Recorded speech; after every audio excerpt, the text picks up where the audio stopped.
Bonjour, je m'appelle Gérald Antoni, je suis professeur de philosophie et parallèlement à mon enseignement, j'ai mené des recherches sur Saint-Augustin, dont j'ai effectué un travail de thèse, sur lequel j'ai effectué un travail de thèse, et c'est dans cette mesure que, tout naturellement, je me suis posé des questions des relations entre foi et raison, et le livre que je présente aujourd'hui s'appelle « Rendre raison de la foi », point d'interrogation.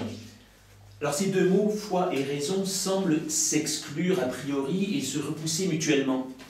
Peut-on rendre raison d'une démarche de confiance ultime qui se nourrit d'une volonté, ne jamais mettre à l'épreuve du doute, du soupçon, de l'enquête, la parole à laquelle elle s'est donnée? Il est vrai que la foi enveloppe simultanément l'idée de fidélité et l'idée de confiance. Et les relations humaines montrent tous les jours que tenter de vérifier, d'éprouver la fidélité de l'autre met à mort l'amitié. En serait-il de même dans la relation du croyant à Dieu? Rendre raison de la parole divine dont la révélation affirme qu'elle est donnée de Dieu à l'homme serait défiance et présomption. Tant il est vrai que le Dieu unique se présente dans les dogmes fondamentaux du christianisme, la Trinité, l'incarnation, la rédemption, comme le tout autre, comme un Dieu inattendu, impensable, bien au-delà des puissances et des repères de l'intelligence humaine.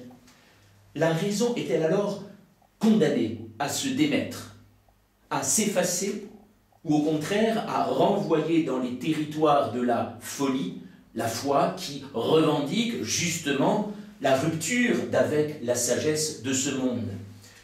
On arriverait alors bien vite à la formule provocatrice et volontairement scandaleuse de Tertullien, je crois, parce que c'est absurde.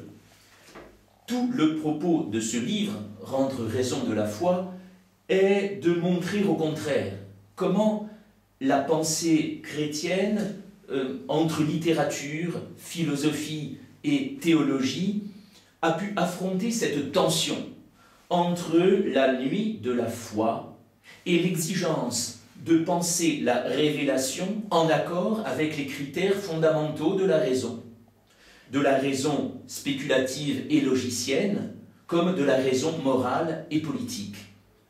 La raison n'est donc pas appelée à l'abdication, mais à la disponibilité.